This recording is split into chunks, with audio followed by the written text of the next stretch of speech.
The most daunting task I have ever done is not UPSC. It's neither opening Tathastu or having another company, but it is raising a kid. आजकल की working women अपनी motherhood और अपनी families को संभालने में वो जो एक conflict face करती है ना, True. that is very very difficult to overcome. It is a fact and it's a reality that you have a family and you also have a job and you can be successful in both. So there's just no need to compromise. It's only you have to build in systems.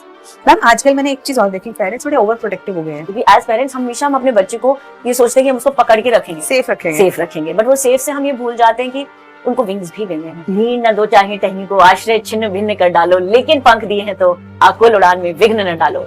Movies like three idiots, I think they have paved the way and taught us so much कि जो हम सोचते हैं वो ऐसा नहीं है बच्चों के साथ। They are individual. सर के बारे में बात हो रही है आप अपनी लव स्टोरी भी बता ही दीजिए। मुझे लगता है इस सारी बात से बहुत लोग इंस्पायर्ड हो जाएंगे।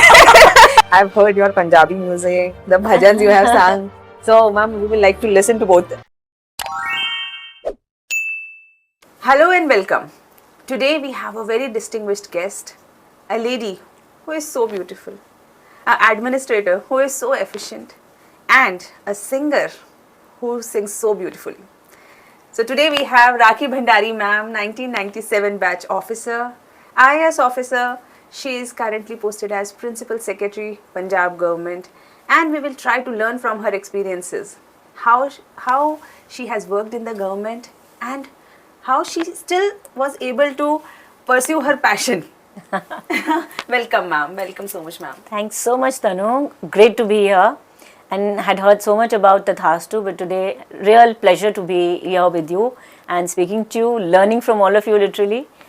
So I think that's a beautiful feeling. Ma'am सबसे पहले आप मुझे ये बताइए कि जब आपका सिलेक्शन हुआ, what was the first feeling? तो पहली फीलिंग ये थी कि आई रिमेंबर जब सिलेक्शन जिस दिन रिजल्ट आना था, तो my parents had gone to the academy because father भी सिविल सर्वेंट हैं, तो वो उनकी कोई वहाँ पर गोल्डन जुबली थी तो वो उसमें गए हुए थे and they literally I think run away from the event because तुम्हारा रिजल्ट आ रहा है और हमें लिटरली डर लग रहा है, so they just went off and of course my father kept calling me up and telling me कि नहीं चिंता मत करो, everything will be fine, but you know the lurking fear जो पेरेंट्स के दिल में, बच्चे के दिल में एक वो अजीब सा एक वैक्यूम सा जो क्रिएट होता है, I can't explain it, but it's या क्या होगा and super excited because you know when you've done well you know something will happen, but बड़ा एक अजीब सा एक लर्किंग फियर होता है कि अगर नहीं हुआ तो क्या, और हमारे टाइम में वो फियर बहुत ज़बरदस्त था क्योंकि ऑप्शंस बहुत कम होते थे।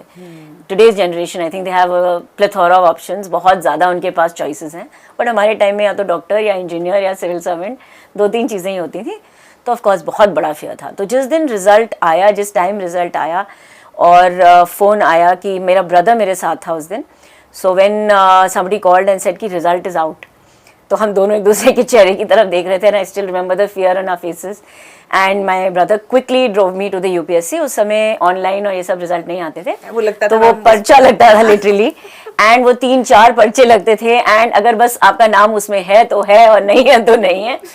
तो उसने देखना शुरू किया, बहुत सारे, I was not so tall, तो मैं तो पीछे कहीं खड़ी हुई थी क्राउड में मैं, और मेरा भाई लंबा था तो वो आगे बढ़ के उसने लिस्ट देखनी शुरू करी, and when he saw the list and वो ऊपर से नीचे, नीचे से ऊपर, पता नहीं, तो जब 2-3 मिनट हो गए मुझे लगा नाम कहीं नहीं है, बट उसने जब मेरे तरफ पीछे टर्न किया और बोला कि राखी दीदी you have gotten to the IAS, तो एकदम ऐसी फीलिंग होती है जो अभी भी शायद मेरे दिल में वो आ जाता है कि वो फीलिंग क्या थी, and really I found it so hard to believe कि सारी मेहनत फाइनली वो रंग ले आई थी, and you know I could clear the exam, and of course it was a beautiful feeling.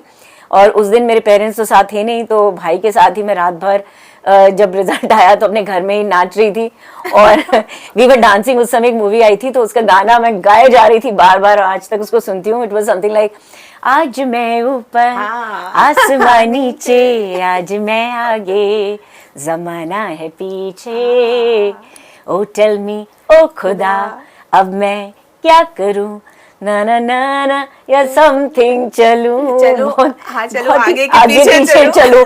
तो वही गाना बार बार मैंने आई थिंक उसको प्ले किया, रीप्ले किया, and I think that spelt it all for me. It was such an apt song for the moment, And I still remember, of course, that thanking God, thanking my parents, thanking all those who supported me, and thanks to all those who did not support me, because they were a source of inspiration. You know, who said कि ये तो लड़की कहाँ बेचारी, you know, ठीक है शादी हो जाएगी types. इतना क्यों पढ़ा रहे हो? So I think somewhere down the line, you know, you felt really happy on that point. आजकल की वर्किंग वुमेन अपनी मदरहुड और अपनी फैमिलीज को संभालने में वो जो एक कॉन्फ्लिक्ट फेस करती है ना, True. That is very very difficult to overcome. और कई बार क्या होता है कि काम को ज़्यादा प्रेफरेंस मिलती है तो फैमिली सैक्रिफाइस होने लगती है, और फैमिली को मिलती है तो ऐसा लगता है करियर पीछे छूट रहा है. True. तो मैम कैसे, मतलब आप how did you manage your motherhood? So Tanu, ये देखिए, this is part of natural growing up. As we grow up into wives, we grow up into mothers. I say we grow up because we don't become something in a day. It's a process which evolves over time.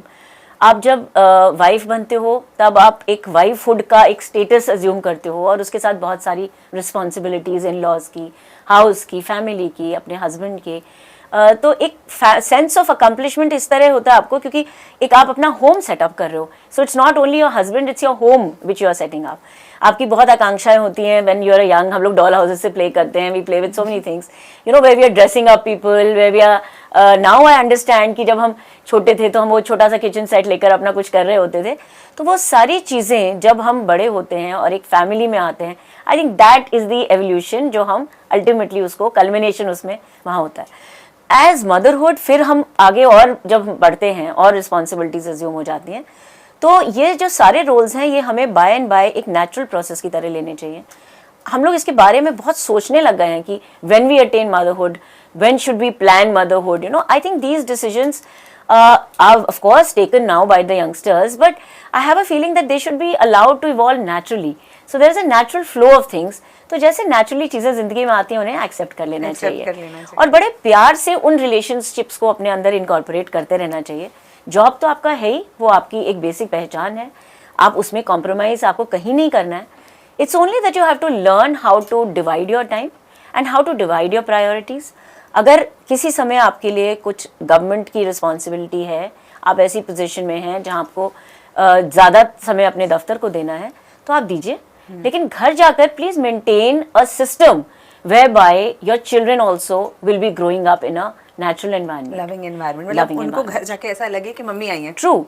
And आप system evolve करिए. So as women, you know, and as career makers, we should evolve systems. I heard somewhere from even Indra Nooyi, who I'm very inspired by, because she's again a lady who always says that, you know, it is a fact and it's a reality that you have a family and you also have a job and you can be successful in both.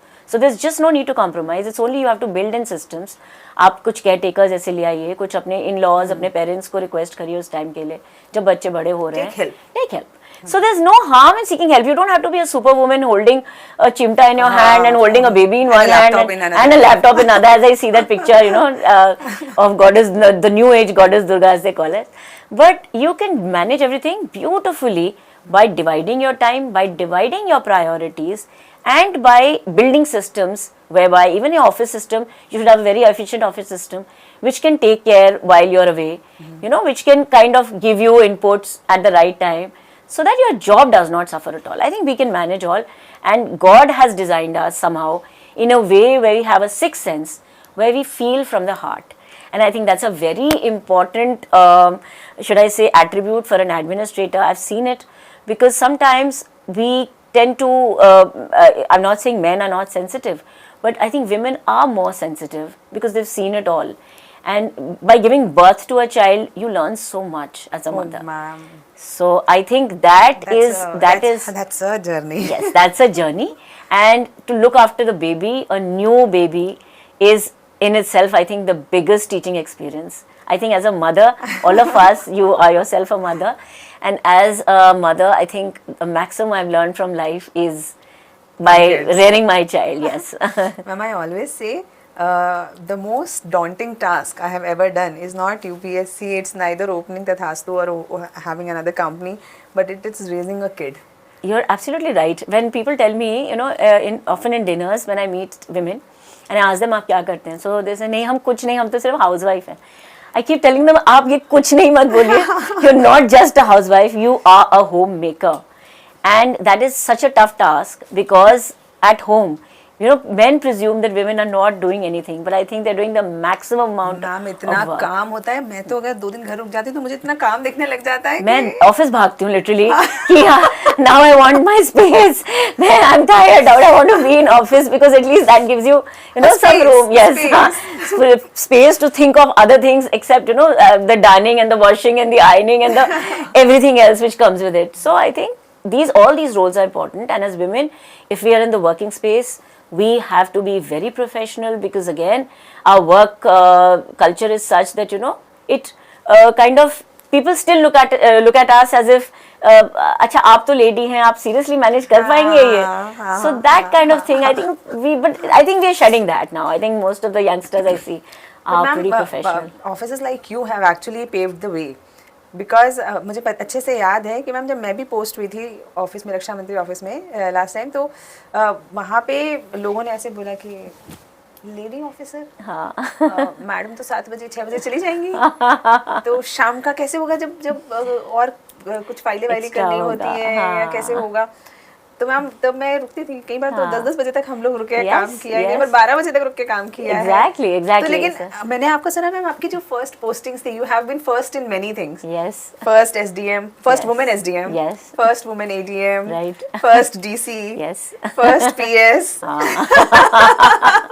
must have inspired so many girls, so many parents actually। मतलब मैंने देखा है कि एक officer या एक जो women in authority position बहुत सारे पेरेंट्स की इमेजिनेशन को फ्लाइट दे देती है, हाँ, कि हमारी लड़की भी कर सकती है। एंड एक्चुअली पेरेंट्स का ही रोल होता है बिकॉज जो पेरेंट्स ड्रीम हमें दिखाते हैं, we are you know young that time, छोटे होते हैं हम लोग, बिल्कुल कच्ची मिट्टी जैसे होते हैं, तो उसको जिस ढाल में आप, जिस तरीके से आप ढाल देते हैं वो उसी तरीके से चल पड़ता है। और ये पेरेंट्स मैं हमेशा कहती हूँ एक रूट्स हमें देते हैं लेकिन विंग्स देना कहीं भूल जाते हैं, क्योंकि एज पेरेंट्स हमेशा हम अपने बच्चे को ये सोचते हैं कि हम उसको पकड़ के रखेंगे, सेफ रखेंगे, बट वो सेफ से हम ये भूल जाते हैं कि उनको विंग्स भी देने हैं, वो फ्लाइट देनी है और उनको आगे बढ़ने का वही तरीका है। तो बंद पिंजरे में बंद कर देंगे तो फिर वही वाली कविता याद आती है मुझे कि क्या था वो, नीड न दो चाहे टहनी को, आश्रय छिन्न भिन्न कर डालो, लेकिन पंख दिए हैं तो आकुल उड़ान में विघ्न न डालो। हम पंछी उन्मुक्त गगन के, पिंजर बद न गा पाएंगे, कनक तीलियों से टकराकर पुलकित पंख टूट जाएंगे। सो आई थिंक सोने के पिंजरे में भी आप किसी को कैद करके रखोगे तो उसकी ग्रोथ, उसका एवोल्यूशन नहीं हो जाएगा। मैम आजकल मैंने एक चीज़ और देखी, पेरेंट्स बड़े ओवर प्रोटेक्टिव हो गए हैं। मतलब मैंने बहुत सारे पेरेंट्स आते हैं, जैसे हमारे यहाँ बच्चे पढ़ते हैं तो कहीं के पेरेंट्स ऐसे हैं, मैम कैसे करेंगे, है ना, कैसे रहेंगे, क्या खाएंगे, हम खुद ही आ जाएंगे। मैंने कहा अरे ठीक है, थोड़ा उसको कर लेने दो अपने हिसाब से। सो तनु ये बिल्कुल नेचुरल है पेरेंट्स के लिए, क्योंकि हमारे लिए, पेरेंट्स के लिए वो जो बच्चे हैं हमारी पूरी धरोहर, हमारी इन्वेस्टमेंट होते हैं, तो उन पे एक्चुअली में हम लोग को इसीलिए डर लगता है। पहले देखिए बच्चे भी ज़्यादा होते थे तो पेरेंट्स भी कहते थे ठीक है बड़े वाले को पाल दिया, बाकी तो छोटे वाले बड़े वाला ही पाल देगा। अब 1 या 2 बच्चे होते हैं, हाँ, तो इतने पोजेसिव हो जाते हैं हम अपने बच्चों के लिए, और उनको बिल्कुल छींक भी आ जाए, खांसी भी आ जाए तो हम लोग को टेंशन हो जाती है कि फटाफट हम एलिग्रा ढूंढने लगते हैं और फिर नार्गन ढूंढने लगते हैं। तो ये जो एटीट्यूड्स हैं ये सोसाइटी में रहेंगे धीरे धीरे। I think parents are also learning, and you know movies like 3 Idiots, I think they have paved the way and taught us so much कि जो हम सोचते हैं वो ऐसा नहीं है बच्चों के साथ। They are individuals, they are individuals with their own feelings. तो इवन मेरे जैसे बेटे हैं, मैं उनको हमेशा यही ट्रेन करती हूँ कि they have to learn to respect women, they have to learn.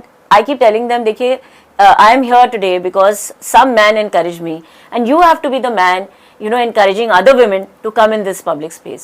So learn to cook, learn to do your clothes, learn to set your things right, so that you are equal partners like your father has been to me. And you know, you give her that space, you give her those wings to fly. Any wife who's going to be, any partner who's going to be joining you should have that opportunity, and encourage her always, and you know, be a partner in the true self, and not literally like a husband, so called the cliched husband who would rule and command the house, but be a partner in her growth, in her development. हाँ, बड़ी अच्छी सास बनोगे। क्योंकि सास भी कभी बहू थी। I was lucky to get a wonderful mother-in-law who was also working, and so sweetly at 9 o'clock she would, promptly tell me कि बेटा अब आप जाओ, आप तैयार हो, आपको लेट हो रहे हो, So it was so nice to hear it from my mother-in-law कि जाओ जाओ अब लेट हो रहे हो, प्लीज ऑफिस के लिए सब छोड़ दो आप, बाकी हम देख लेंगे, आप जाओ पहले ऑफिस जाओ. हाँ. So if you've got that from somebody, you want to give it back to somebody also. So I think that's the whole thing. Very important for mothers to teach their son. True. क्योंकि मुझे ऐसा लगता है कि वो वाला जो पुराना समय है ना, जब वो बेटा कभी किचन में चला जाता तो माँ कहती थी अरे क्यों जा रहा है हमारा बेटा किचन में चला गया, इसको तो हमें हमेशा पानी दिया है. Right. And I remember once my husband, when I was away, तो he says आज मैं घर में breakfast बनाता हूँ, and my mother was really shocked. She said seriously, तो बेटा तुम तो IAS में हो, तुम नाश्ता बनाओगे. So my husband just laughed. He said, हाँ ठीक है, अगर राखी जा सकती है, अगर ऑफिस जा सकती है, तो मैं आपके लिए आज मेरी छुट्टियां मैं ब्रेकफास्ट बना सकता हूँ. So I think that is the attitude we all need to learn. It's complementarity. अब सर के बारे में बात हो रही है, तो आप अपनी लव स्टोरी भी बता ही दीजिए. So it was, I don't know what to call it, Tanu, but yes, we met at the academy and batchmates, and we were trekking together. So we had to trek together to Pindari Glacier. और मैंने तो बहुत कभी ज़्यादा चलने वालने में विश्वास रखा नहीं था, but Rahul was very fond of walking. So our group leader, I was very slow and he was very fast. So our group leader came and said कि देखो आप दोनों को बैलेंस बनाना पड़ेगा, आपकी वजह से बहुत स्लो हो रहे हो और आपकी वजह से इतना ग्रुप तेज चल नहीं पा रहा. तो what he said was कि ऐसा करो, आप दोनों एक साथ चलो तब ठीक होगा. तो उसने हमें एक साथ फिट कर दिया और फिर हम चलते रहे. पिंडारी ग्लेशियर कब पहुंच गए नहीं पता, और उसके बाद आज यहाँ कहाँ से पहुंच गए ये नहीं पता. And he took a very fine step of literally proposing to my mother and telling her for me. He says कि I think I want to marry your daughter, and my mother still tells me कि I was pretty shocked. तो I asked him कि तुमने राखी से बात कर ली है? So he says वो तो हो जाएगी आंटी, आप पहले हाँ करिए. मतलब उन्होंने पहले मम्मी से बात कर ली. So आपको बताया भी नहीं? मुझे कुछ नहीं पता था. So all I knew was he was a great friend of mine. And instead of me trying to convince my mother was trying to convince me back by telling me ये तो बहुत प्यारा लड़का है तुम्हारे यहाँ, तुमने इसको देखा. तो ऐसे वो तो मेरा बहुत अच्छा दोस्त है. He says हाँ दोस्त तो है, but you can think of getting married to him. So I was so shocked. I said what's happening? And little did I know that both of them had literally conspired and had decided that this is the way the marriage is going to work out. And it did. That was a smart choice. Smart choice. So I'm giving the new youngsters another line. You can think of proposing to the mothers instead. मतलब लड़की से पहले लड़की की mummy को ही. हाँ, and he used a very fine line, now he tells me. I said तुमने बोला क्या था? He says मैंने ये बोला था कि आंटी मुझे ये पता है कि हर लड़की अपनी माँ जैसी लगती है 20-25 साल बाद, तो अगर आप इतनी अच्छी लगती है तो I can easily make out कि आपकी डॉटर भी सही रहेगी. मैम मुझे लगता है इस वाली बात से बहुत लोग इंस्पायर्ड हो जाएंगे. I thought this was a very filmy line. But a very innovative at that point of time. मैंने कहा ये डायलॉग तो सब मूवी में आया भी नहीं था इसमें. मैं तो इम्प्रेस हो गई मैम, सुन के इम्प्रेस हो गई. So that's how it's been. Yes, of course, he's been my partner, my companion, my batchmate, my father to my sons, and an amazing person who sorts me out in every way, because as women sometimes we tend to go overboard in a few things also. So he loves to pull the strings also and tell me nahi, he's a great critique of mine. So I take that very positively, because he keeps telling me nahi yahan ye hona chahiye, yahan ye hai. And being an emotional person that I am, so he likes to put me into zones of practicality also. So I think it's a great complementarity we share. And as I say, the yin and the yang system of the Chinese which works, I think it works for us. Touch wood, yes. Blessed ma'am, Yes. blessed.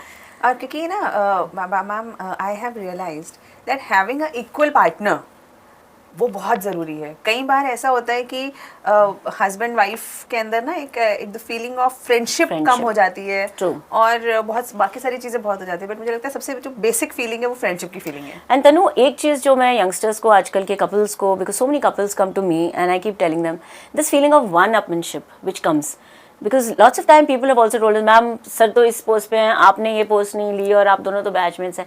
Those things have to be kept apart if you have to make a marriage work, and you have to have it in a healthy kind of a relationship. You have to just leave all those things. You have to just realize that you're not one up or one down.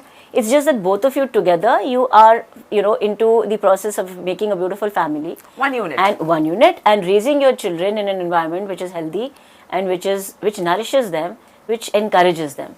So that feeling should be put apart, and you should just grow. Both of you should grow individually. Should be a very healthy growth. It should be a very organic growth. So it's no use trying to say कि तुम बड़े हो मैं बड़ी हूँ, who's bigger, who's better, who's faster, who's stronger. So youngsters, yes. That is why I keep telling all the young girls, young boys कि यार ये नहीं है लाइफ में, एक relationship भी बहुत important है, and you get a lot of security when you come back to a loving home. There's somebody to appreciate you, there's somebody to even scold you, there's somebody to criticize you, and you need those things because those are very healthy. आपको सिर्फ कोई तारीफ करता रहेगा घर में आकर तो भी बोरिंग हो जाएगा और आप ग्रो नहीं करोगे. जब तक कोई आपकी कमियां नहीं बताएगा, आपको आपकी गलतियां पॉइंट आउट नहीं करेगा, जब तक हम अपने पेरेंट्स के साथ होते हैं तो parents do it beautifully for us और हम कभी माइंड नहीं करते. बट हम जब घर आते हैं तो हम अपने बच्चों से भी या अपने हस्बैंड के साथ भी या अपनी वाइफ के साथ भी ये क्रिटिसिज्म क्यों सुनने में एतराज होता है हमें. So that should not be the case. कम लोग एक्सेप्ट कर पाते हैं. We should accept it. हमारे में भी we are not perfect. None of us are perfect individuals. We make mistakes. And when in a working environment हमारे boss हमें कुछ समझाते हैं, we take it so positively कि yes he is teaching us something कि he is seen much more. Exactly. So हम छोटा नहीं फील करते उस समय, लेकिन हम सरप्राइजिंगली जब घर में आते हैं और हमें कोई भी कुछ कहता है तो हमें लगता है no no no we are completely right और वो गलत है. So that attitude also I think we should shed off. Very important, very very very nicely said. क्योंकि बहुत सारी फैमिलीज के अंदर यही एक इशू है जो आजकल फैमिलीज को तोड़ रहा है. ट्रू है ना. और खास करके जहाँ पे 2 अचीवर्स हैं. एंड 2 अचीवर्स के पेरेंट्स को भी मुझे लगता है बहुत केयरफुल होना चाहिए because a lot of love and affection sometimes also spoils relationships. So they should understand that their children now into a relationship, they should let them grow, let them evolve, let them fight it out, let them fight the world, let them come back, make, instead of poking our noses too much, I think we should let them be. They will evolve as a couple, they let them make mistakes, they are also growing up. So this interference and overindulgence, should I say over affectionate nature, I think this love should be there. Yes. Love, confidence, support should be provided by the parents, but not too much of interference and not too much of, especially when both are in a working relationship and both are working themselves, they are into public spaces. They are both individuals, so I think they should be allowed to evolve, to grow, to nurture each other. Very pertinent point, very pertinent point. और young officers के लिए तो मुझे लगता है ये बहुत important point. बहुत ज़रूरी है, बहुत ज़रूरी है. Ma'am, you have pursued your passion for singing. How did it start? And ma'am, I've heard your Punjabi music, the bhajans you have sung. So ma'am, we will like to listen to both. No, the singing is of course my passion. So you always see now, I always say कि आप पहले काम भी है, family भी है, सब कुछ है. But as an individual somewhere women tend to lose their own selves, क्योंकि पूरे परिवार को, जॉब को, घर को नर्चर करते करते कहीं एक लेडी जो अपने सपने होते हैं उसको भूल जाती है. And this realisation came to me when I was down with Covid. एंड मैंने अपने आप को बोला कि यार एक प्रॉमिस किया कि मेरे को ठीक होना है और ठीक होके मैं अपना एक भजन रिकॉर्ड करूँगी. तो I really prayed to God also कि मैं ठीक हो जाऊँ, because all of us were going through such a harrowing time. I was admitted in hospital myself, all sorts of injections getting into me. So I said पता नहीं इससे निकलेंगे कि नहीं निकलेंगे. बट जब निकले, so I had to fulfill my promise, and I went to Mathura Vrindavan and I did that, recorded that bhajan of mine, and very happy doing it because मेरे नाना जी ने वो भजन मुझे सिखाया था. So it was like a tribute which I was doing it. और बहुत खुशी हुई. फिर जब एक बार किया, कृष्ण जी का किया, फिर राधा जी का किया, तो किसी ने कहा जी कृष्ण जी का भी करना है, फिर कंप्लीट होगा. फिर उतनी देर में राम जन्मभूमि का जब उद्घाटन हुआ, मेरा दिल किया एक राम जी के लिए भी करूँ. फिर शिव जी का भी एक आ गया. So it kept coming like that. It was very natural, again very organic, nothing planned. And then after doing all this I realise कि काडर मेरा पंजाब है और इतने साल मैंने पंजाब में काम किया है. And I since I had mastered the language so well and the culture, the ईथॉस, I had learned it. तो मैंने कहा अब एक पंजाबी नंबर करती हूँ. That is the biggest challenge, because आप जब उस भाषा में गाते हैं तो आपको उस भाषा का करेक्ट प्रोनाउंसिएशन, उसका करेक्ट फ्लेवर आपको उसमें लाना है. पूरा तो मुझे लगता है पूरी आत्मा ही आ जाती है. तो मेरे को वैसे भी मैंने नेशनल डिफेंस कॉलेज से भी किया था, एनडीसी का. तो मेरे को फौज से बहुत ज़्यादा मैं इनामर्ड थी. एंड मेरे को ये लगा कि पंजाब में, क्योंकि हमारे इतने ज़्यादा, we have so many faujis and so many people on the front, it's a martial tradition literally. तो एक उसको एलिमेंट को भी मैं डालना चाह रही थी, तो उस गाने के थीम में मैंने फोर्सेस को एक ट्रिब्यूट दी है इन अ वे कि how the loved ones feel when you know the people are away. तो उस तरह से मैंने उसको करके एक मैम 2 लाइनें। वो तो सारा यूट्यूब पे है। मैम फिर भी 2 लाइनें 2 लाइनें। सो क्या सुनाऊं मैं आपको, बताओ। मैम दोनों, एक भजन और एक वो, थोड़ा थोड़ा। Okay, bhajan, I'll sing the one which I sang in Braj Bhasha. So it goes like, ऐसो मन होए उठाए लाऊं कनिया मेरो, ऐसो मन होए, ऐसो मन होए उठाए लाऊं कनिया मेरो, ऐसो मन होए। So it means कि मेरा ऐसा मन कर रहा है कि मैं कान्हा को उठा के ले आऊं और उनको सजाऊं, उनको फिर you know the song goes on. मैं देखा मैंने बोला। सो दिल से करती हूँ जो करती हूँ। I just love to do everything from, thank you so much, I love to do everything from my heart, from my passion, because that's where I get my strength and energy from. Thank you so much, ma'am. And I'd like to tell you, ma'am, one thing I really admire about you is, you know, you stay happy. I have seen so many officers, senior officers. The more they become senior, the more you know, responsibilities they hold. Sometimes they become very serious kinds, Right, है ना, very boring also sometimes. इस पे एक बहुत famous एक 2 lines थी वैसे। हम बताए ना मैम। तुम इतना क्यों मुस्कुरा रहे हो, क्या गम है जिसको छुपा रहे हो। So sometimes we all hide our fears and our sadness and love to smile for others. But I think smile is infectious, because the more you smile, the more you try and remain happy. There are many reasons to feel unhappy about, but only a few reasons to smile. So it's important, because if you smile, others around you will feel happy. Actually, That's important. And ma'am, I just love people who stay happy. And Tanu, I see your smile also, which is very beautiful and very, very infectious. So I think you're just the right person to make people smile. Thank you so much. तो अभी mutual appreciation के साथ let's end this podcast. Thank you so much. Thank you so much.